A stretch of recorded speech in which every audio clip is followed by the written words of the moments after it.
In this video, I'll show you how to quickly change your time zone in school so all your community events, posts, and notifications appear at the correct local time. Log into your school account and click on your profile picture in the top right corner.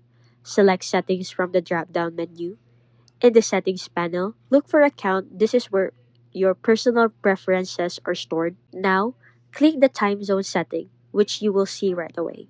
Click on the drop down menu and search for your current location or browse through the list to find your correct time zone. You can type to search quickly. No need to save or update to apply your new time zone settings. The change should take effect automatically once you change anything. Changing your time zone will update how all timestamps appear throughout school, including post times, event schedules, and live session notifications. And that's it. Your school account is now set to correct time zone. All your community activities will now show the right local time.